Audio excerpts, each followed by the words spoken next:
we got time. Yeah. Okay, hi, I'm Alicia. And I'm August. The topic we chose to do was focus on gun violence and control within America. So our big question revolved around, with the number of gun violence increasing in the US, should more be done? So from this website, Gun Violence Archive, the data gathered here shows that the number of shootings continuously grows. The spike is within 2018 to 2021.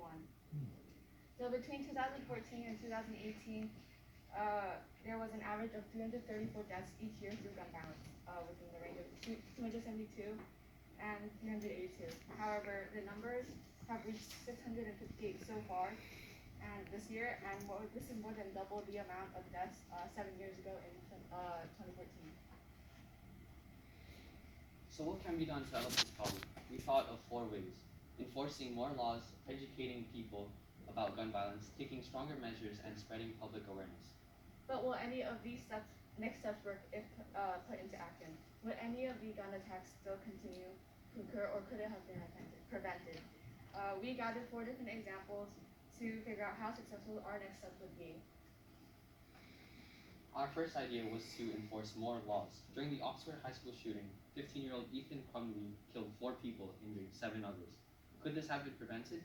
In this case, Ethan's parents, and after police tried to arrest them for assisting, they ran. There's no law in the US stating parents are 100% responsible and can receive consequences if their child possesses an illegal firearm. If there was such a law, would Ethan's parents have been able to give him the gun in the first place? Okay, so our second idea is education on gun safety and gun laws. So during the Vegas shooting in 2017, more than 60 people were killed by a 64-year-old Stephen Paddock. So now guns are an extremely dangerous weapon, right?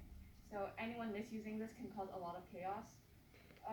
So a lot of people in America don't understand or know about gun laws because they are really vague within the laws given. And so citizens of America need to learn the punishments and consequences that follow mishandling guns.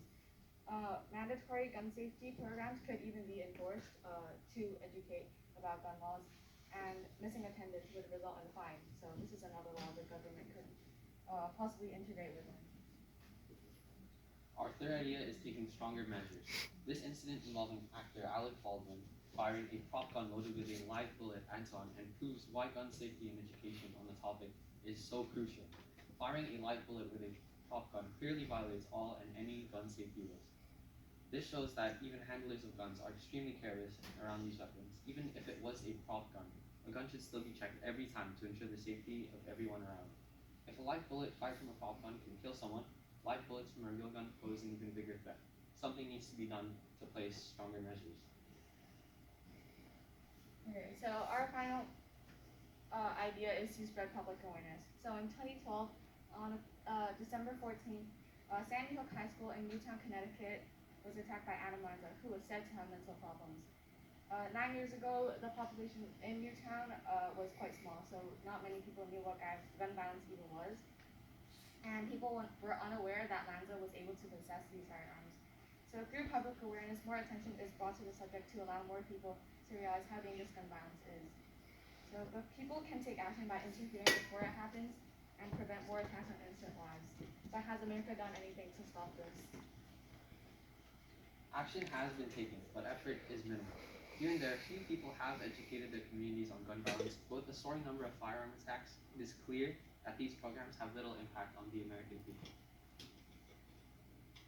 But will anything change in America, even if action is taken?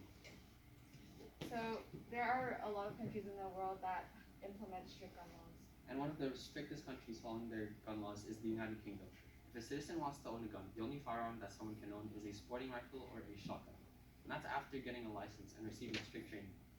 Even the police don't carry firearms on the street. Handguns were officially banned in Great Britain in general after the 1996 Dunblane School massacre.